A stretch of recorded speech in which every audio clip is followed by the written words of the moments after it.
তৃণমূল কংগ্রেস তারা তো প্রার্থী তালিকা ঘোষণা করে দিয়েছে, বিজেপি তারা ঘোষণা শুরু করেছিল, এখনো 23 জনের নাম ঘোষণা করতে বাকি আছে। বামেরা, কংগ্রেস, আইএসএফ তাদেরও বাকি। আসবো আলোচনায়, তথ্য দেখা যাবে বিগওয়ালে পিসিআর।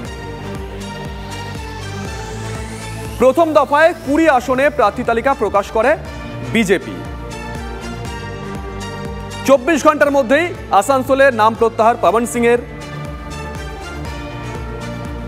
এখনো 23 জনের নাম ঘোষণা করতে বাকি আছে বিজেপির। দিল্লি দখলের লড়াই, ভোট যুদ্ধে তাপছে বঙ্গ রাজনীতি। 42 আসনে প্রার্থী ঘোষণা করে ফার্স্ট বয় কি তৃণমূল কংগ্রেস? তৃণমূল প্রার্থী ঘোষণা করে দিয়েছে, অ্যাডভান্টেজ নাকি কোথাও গিয়ে ডিসঅ্যাডভান্টেজ? যাবো একে একে, তবে তার আগে অবশ্যই বেশ কয়েকটা পলিটিক্যাল রিয়াকশন পেয়েছি। সুকান্ত মজুমদার কি বলেছেন শোনাই আগে, তারপর আসবো আলোচনায়। 20 তারিখ নাগাদ, কারণ আমাদের পার্টি একটা নিয়ম অনুসারে চলে। ওই মঞ্চে গেলাম, র্যাম্পে হাঁটতে হাঁটতে প্রার্থী ঘোষণা করলাম, ওরকম আমাদের পার্টিতে হয় না। আগামী 2-1 দিনের মধ্যে প্রধানমন্ত্রী পার্লামেন্টারি বোর্ডে বসবেন, তারপরেই লিস্ট বেরিয়ে যাবে। তৃণমূল নেমে পড়ুক না ময়দানে, অসুবিধা নেই তো। আমরা পরে শুরু করে ওকে টপকে চলে যাব। তৃণমূলের অবস্থা খারাপ, এমনি খারাপ, ওদেরকে আগে ময়দানে নামাই ভালো। মৃত্যুঞ্জয়ের কাছে যাই। মৃত্যুঞ্জয়, হাসি বোঝা যাচ্ছে যে আপনি ভাবছেন এটাকে অ্যাডভান্টেজ, কোথাও গিয়ে ডিসঅ্যাডভান্টেজ নয় তো? মানে এমন তো নয় যে প্লেয়ার দেখে আমি প্লেয়ারকে মাঠে নামাবো। না না, আমরা কনফিডেন্ট, আমরা জানি। এবার কথা হলো যে কেউ লড়তে তো হবে, লড়তে চাইছে না তো কি করবে দলগুলো? বলছে যে হারবো, একজন ভাবছে যে হারবো, কত ভোটে হারবো, আর ওই জোটগুলো ভাবছে যে মানে বাম, তারপরে আইএসএফ বা কংগ্রেস, এরা ভাবছে যে জামানত বাজেয়াপ্ত হবে। এই ভয়ে কেউ লড়তে চাইছেন। আর বিজেপি ভাবছে যে আদি 90-এর এই লড়াই, টিকিট পাবো, কত ভোটে হারবো, মান সম্মান যাবে, আমাদের তৃণমূল কংগ্রেস থেকে কে যাচ্ছে তাকে প্রার্থী দিলে অন্যরা বিক্ষোভ করবে। হারবে জেনে কে লড়তে চায় বলো তো? তুমি জানো যদি মাঠে যে মানে নামার আগেই হারবে, তাহলে এই হবে, কেউ হতে চাইছে না, বলছে তুমি হও, বলছে না না না আমি হব। রানাঘাট কেন্দ্রে তৃণমূল যারা দীর্ঘদিন ধরে করে তারা কেউ প্রার্থী হতে চায়নি। না না, আমাদের দলে এসছে, আমাদের দলে, আমি তো বলছি আমাদের উন্নয়নে, আমরা তো আর কেন্দ্রীয় সরকারে নেই, আমাদের বিশাল টাকাও নেই, আমাদের ইডি সিবিআইও নেই। আমাদের উন্নয়নে সামিল হয়ে যদি কেউ আসতে চায়, আমরা একটা রাজ্যে ক্ষমতায় আছি, তারপরে যদি কেউ আসতে চায় আমরা তাকে প্রার্থী করেছি, তাতে দোষের কি আছে? কিন্তু আমাদের দলে এরকম ব্যাপার নেই যে আমরা তো আগে প্রার্থী ঘোষণা করে দিয়েছি। এবার অন্য দল এত ভয় কিসের? না না, এটাই তো প্রশ্ন। অনেক সময় হয় না, আমি খুব সাধারণ একটা কথা বলছি, হয়তো শ্রীরামপুরে কেয়াদিরা কাউকে তৈরি রেখেছিল বা চন্দনদা অভিষেক কাউকে তৈরি রেখেছে, তারা হয়তো ভেবেছিল যে ওখানে কল্যাণবাবু পাবেন না, কল্যাণবাবুকে দেওয়া হলো। আচ্ছা, এরকম খেলোয়াড় নামিয়েছে, তাহলে আবার আমরা এই খেলোয়াড় নামাই, এই ব্যাপারটা হবে না তো? আর মানে আমরা আগে থেকেই জানি, তুমি ঠিক বলেছো, যদি সেটাও ধরে নি, আমরা এতটাই কনফিডেন্ট, আমরা জানি যে আমরা খেলতে নেমেছি, আমাদের হোম ম্যাচ হোক বা অ্যাওয়ে ম্যাচ হোক, আমরা জানি আমরা জিতবো। আচ্ছা, আমরা জিতবো, তাই আমরা প্রতিপক্ষকে নিজের স্ট্রেংথের উপরে বিশ্বাস করি। আমরা নিজের স্ট্রেংথ ভাবছি, খাটছি নিজের স্ট্রেংথের উপরে, ম্যান টু ম্যান। আমরা যারা সারা বছর মানুষের কাছে পরিষেবা পৌঁছে দেয়, যারা প্রত্যেকটা মানুষের সাথে যোগায়। শোনো, রাতের বেলা যদি 12টা অ্যাম্বুলেন্স লাগে না, তৃণমূল কংগ্রেসকে ফোন করে, সিপিএম করলেন তো এই গাড়ির নিচে 9টা অ্যাম্বুলেন্স লেগেছে। আমরা বলছি সিপিএম কংগ্রেস বিজেপিকে দরকার পড়ে। মুকুটমণি অধিকারী পরিষেবা পৌঁছে দিয়ে স্বীকার করলেন তো বিজেপি বিধায়ক মুকুটমণি অধিকারী আমাদের উন্নয়নে সামিল হয়েছে, পরিষেবা পৌঁছে না দিলে এবার পরিষেবা পৌঁছে দেবে। বেশ, এতে নিয়ে কোনো সমস্যা নেই। আসবো কেয়াদি, আসবো। তার আগে শান্তনু সেন কি বলেছেন শোনাই, আসবো কেয়াদি, শুনুন। বাচ্চা ছেলেমেয়েরা বলছে বাবা রাত্রিবেলা বেরোবো না, কারণ সুকান্ত মজুমদার, শুভেন্দু অধিকারীরা নাকি পাড়ায় পাড়ায় ঘুরে বেড়াচ্ছে প্রার্থী খোঁজার জন্য। আর ভারতীয় জাতীয় কংগ্রেসের কথা যত কম বলা যায় তত ভালো। সেই সিপিএম এর রক্তাক্ত কাস্তে হাতুড়িকে যবে থেকে কংগ্রেসের কাটা হাত ধরেছে, তবে থেকে বাংলার মানুষ সিপিএম এর সাথে সাথে কংগ্রেসকেও বাতিলের খাতায় ধরে নিয়েছে। আমার ভালো লাগছে দেখে শুভজিৎ যে শান্তনুবাবু তার চোখের জল মুছে তার বালিশটা শুকিয়ে গেছে, তিনি এখন অন্তত টেলিভিশনের সামনে এসেছেন, ভালো লাগছে। আর এত যারা কাজ করেছে তাদেরকে প্রার্থী করা হলো, সত্যি কথাই ইউসুফ পাঠান দারুণ কাজ করেছেন, তিনি গুজরাট থেকে আনতে হলো। আমরা দেখলাম কীর্তি আজাদ, শত্রুঘ্ন সিনহা অসাধারণ কাজ করেছেন। আপনি গিয়ে আসানসোলের মানুষ বা বর্ধমান দুর্গাপুরের মানুষদের বলুন, অসাধারণ কাজের নমুনার জন্য তাদের আনতে হলো। কিন্তু এটাও বিষয় না শুভজিৎ, বিষয়টা হলো অন্য জায়গায়। দেখুন, আমি বুঝতে পারছি না এটা কুয়োর ব্যাঙের এত সমুদ্রের খোঁজে লাভ কি? ওই বলেন আদার ব্যাপারে জাহাজের খোঁজে কি লাভ? আমি তো সেটাই জানতে চাইছি। এটা আঞ্চলিক দল তৃণমূল কংগ্রেস, এরা শুধুমাত্র এদের ভাই আমি বলিনি, আপনি যখন বলেছেন এক সেকেন্ড আমি বলিনি, এক সেকেন্ড আমি বলবো, তারপরে কথা বলবো প্লিজ। না আমি কথা বলতে দেব না, অসভ্যতামি করবে না। আমি কথা, তুমি যখন এত ফালতু কথা বলেছো, একবার তোমাকে আটকাই না, ডিসেন্সি মেইনটেইন করো। যে দল থেকে আসছো আমি জানি তোমার দলটা তুমি বিজেপি পিছিয়ে পড়ে যাও, বলুন না, ধমকাচ্ছে, ভয় পেয়ে গেছে। আচ্ছা তুমি ভয় পেয়ে গেছে, আপনি বলুন। তোমার ছেলে মেয়েদের আচ্ছা ভয় পেয়ে গেছে, দিদি ভয় পেয়ে গেছে। এইগুলো বিজেপি বলে না। ভালো লাগছে না, বলুন। আরো কথা কিন্তু শোনা যাচ্ছে না, দর্শকরা কিন্তু কমেন্ট করেন আমাদের social media. Please please please বলুন, এটা কি অসভ্যতা? কি আদি বলুন আপনি, যেটা বলছেন। সভ্যতা আমি আদা না, আবার শুরু হলো অসভ্যতা। আপনি তখন বলবেন, যখন আপনি বলেন। যে শুনুন, এরা তো কুয়ার ব্যাংক, 42টা মাত্র প্রার্থী, আর তাদের ভারতীয় জনতা পার্টি 524টা কেন্দ্রে আমাদের প্রার্থী দিতে হচ্ছে। আপনারা কার সঙ্গে কার তুলনা করছেন? চাঁদের সঙ্গে চাঁদমালা তুলনা করছেন, আপনি তুলনা করছেন তৃণমূলের মতো আঞ্চলিক দলের সঙ্গে, বিশ্বের সর্ববৃহৎ দলের সঙ্গে। আমাদের ইতিমধ্যে প্রায় 250টা, মানে এদের অন্তত 5 গুণ বেশি ক্যান্ডিডেট আমাদের ঘোষণা হয়ে গেছে।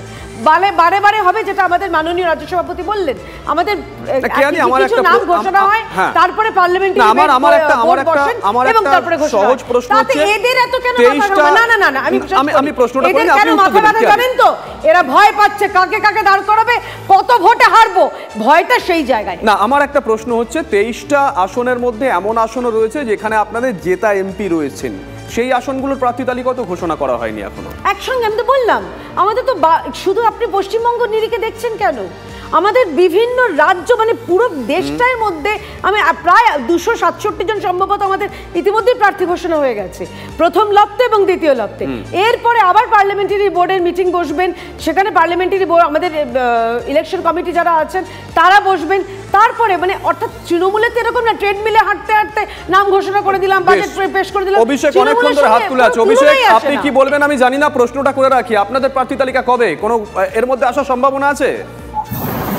হ্যাঁ, এর মধ্যে আসার সম্ভাবনা আছে, কিন্তু সম্ভাবনার ক্ষেত্রে অন্তত একটা ব্যাপারে আমরা নিশ্চিত, তোমাদেরকে দায়িত্ব নিয়ে একটা কথা বলে দিই, যে আমাদের এখানে অন্য দলের ক্যান্ডিডেট যদি মানে আসেও, বহিরাগত ক্যান্ডিডেট বা অন্য দল থেকে আসা, তারা অন্তত বিধায়ক পদটা ত্যাগ করে আসবে।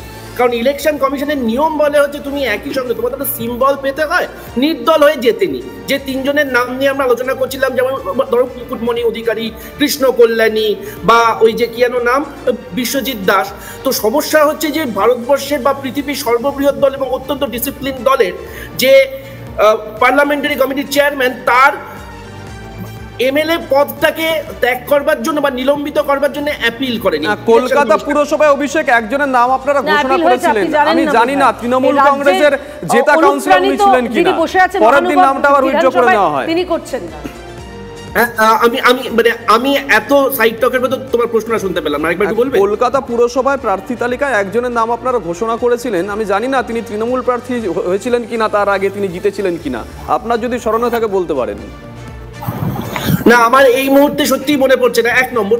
2 নম্বর, আমি একবারও বলছি না কিন্তু যে দল বদলটা হয় না, আমি বলেছি সাইমালটেনিয়াসলি এমএলএ, সিটিং এমএলএ, অন্য দলের সিটিং এমএলএ ইলেকশন কমিশনের নিয়ম অনুযায়ী তোমাকে একটা সিম্বল অ্যালট করতে হয়, এবং সিম্বল অ্যালট করতে গেলে তোমাকে এক্সিস্টিং বা ইনকামবেন্ট পার্টি থেকে আগে তোমাকে রিজেকশন করতে হয়, তাহলে সেখানে একটা উপনির্বাচন করতে হয় 6 মাসের ভেতর। আমি একবার বলছিলাম সেটা তো সিম্বল চেঞ্জ হলে, একই সিম্বলে ধরুন পার্থ ভৌমিক, তাকে তো রিজাইন করতে হবে না। বলছি না, একই সিম্বলের প্রশ্নই নেই। মুকুটমণি অধিকারী বা বিশ্বজিৎ বাবু বা কৃষ্ণ কল্যাণী, এদের কথা। কৃষ্ণ কল্যাণী, মুকুটমণি অধিকারী, এরা বিজেপি থেকে জিতেছিল। Until and unless you resign, তুমি আরেকটা নতুন দলের ক্যান্ডিডেটর পাও না। দ্যাটস নাম্বার 1, এটা আর্টিকেল 40। তুমি খুব পরিষ্কার। আমরা আসবো তবে বিকাশ রঞ্জন ভট্টাচার্য এই প্রসঙ্গে তিনি কি বলেছেন জোটের প্রসঙ্গে শোনাই, তারপর আসবো চন্দনদার কাছে, শুনুন। চেষ্টা করে যাচ্ছি সকলে যাতে এক হয়ে, যে বিজেপি তৃণমূলের মতো বিধ্বংসী শক্তিকে যদি আমাদের ঠেকাতে হয় তবে সকলকে ঐক্যবদ্ধ হতে হবে।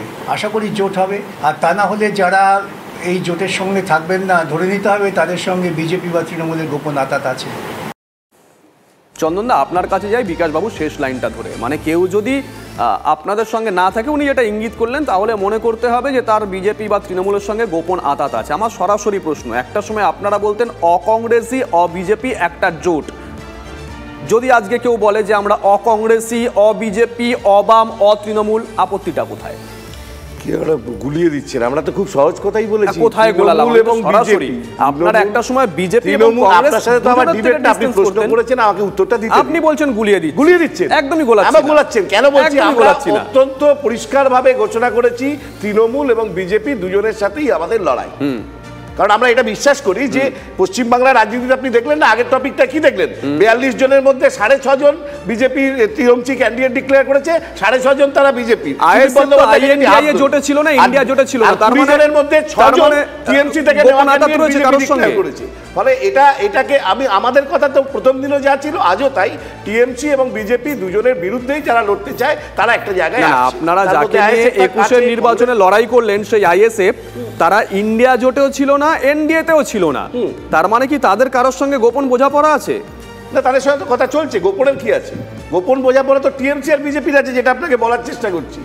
42-এ 6.5টা ক্যান্ডিডেট টিএমসি থেকে নেওয়া, টিএমসি আর বিজেপি যে ক্যান্ডিডেট ডিক্লেয়ার করেছে তাতে 6 জন ক্যান্ডিডেট নেওয়া। 6.5 বললাম সুদীপ বন্দ্যোপাধ্যায়ের জন্য। আমার পাশে দাঁড়িয়ে থাকা টিএমসির প্রতিনিধি তো বললেন যে ওনার সঙ্গে বিজেপির অ্যালায়েন্স কেটে গেল, সুদীপ বন্দ্যোপাধ্যায়ের সাথে বিজেপির অ্যালায়েন্স।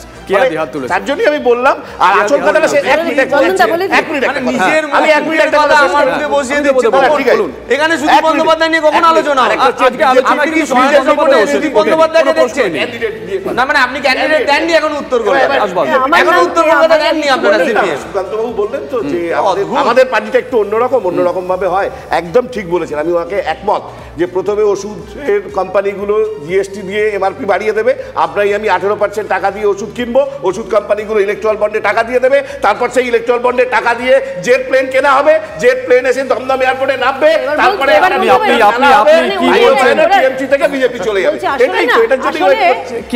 শুভজিৎ এই টুপিটা বামেরা বরাবর দিয়ে এসছেন, পশ্চিমবঙ্গের টুপি দিচ্ছেন কি ও বিজেপি ও তৃণমূল। এই মমতা ব্যানার্জির সঙ্গে কি দহরম মহরম পাটনা থেকে ব্যাঙ্গালোরে, এখানে নয়। আর অন্যদিকে কেরালাতে তারা বলছে, 1 সেকেন্ড, কেরালাতে বলছে ও কংগ্রেসের সঙ্গে আমাদের কোনো রকম ছোঁয়াছুঁই নেই। আবার দিল্লিতে এক গল্প। এই বামেদের এই টুপিবাজির জন্য এবং দ্বিচারিতার জন্য ওদের হচ্ছে আমও গেল ছালাও গেল। 2004-এ কেরালাতে আইএমএফের সঙ্গে কংগ্রেসের লড়াই হয়েছে, তারপরে সরকার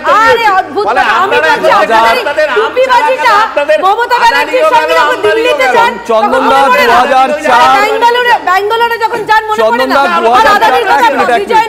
2004 আর 2024-এর মধ্যে যে পার্থক্যটা শুধু 20 বছরের নয়, রাজনৈতিক পার্থক্য, সেটাও আপনি জানেন।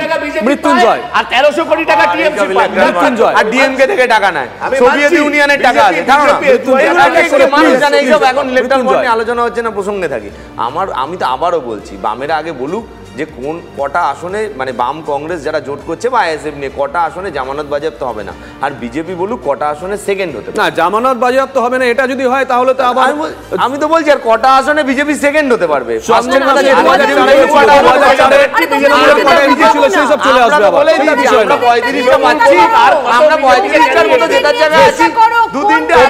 অনেকক্ষণ ধরে হাত তুলেছে কিছু বলার জন্য, আসবো অভিষেক। আবার আমাকে জ্ঞান দিল, এত ভয় দেখালো, ভয় পেয়ে গেলাম। আস্তে আস্তে প্লিজ, আরে প্লিজ আস্তে আস্তে আস্তে পিসিআর অভিষেক। দেখো 5 সেকেন্ডের লড়াইটা ওই 3রা জুন জানা যাবে। আমি বরঞ্চ দিলীপ ঘোষের কথাটা বলি। দিলীপ ঘোষ কালকে একটা ইন্টারেস্টিং কথা বলেছেন এখনকার নির্বাচনটা আইপিএল হয়ে গেছে। অর্জুন সিং যতক্ষণ না যাচ্ছে ব্যারাকপুরে, আমি একটাও শব্দ অ্যাড করছি না, ব্যারাকপুরে ক্যান্ডিডেট পায় না। তাপস রায় যতক্ষণ না যায় নর্থ কলকাতায় ক্যান্ডিডেট পাওয়া যায় না। তো এইরকম যেখানে দৈন্য দশা, যেখানে 3 থেকে 77 করার লোকটা আজকে তার নাম পেল না, সেই লোকটার কান্নাতে একটু আগে কেয়াদি বালিশ বাজার কথা বলছিল, কিন্তু বিছনা বাজিয়ে ফেলছে। আরে মানে এলাকায় ঘাটাল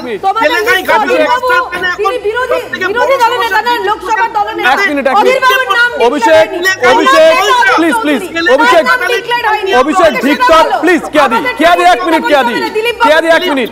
অভিষেক ভিক্টর যদি প্রার্থী হয়, আরে কেয়াদি আসতে, অভিষেক ভিক্টর যদি তোমাদের প্রার্থী হয়, এই প্রশ্ন তুলবো তো আমরা। কি অবস্থা, আরে অজিত চৌধুরী আসতে কেয়াদি 1 মিনিট প্লিজ। আরে দাঁড়ান, অজিত চৌধুরীকে নিয়ে চিন্তা করো। আরে দাঁড়ান না, কেউ কারো কথা শুনতে পাচ্ছে না।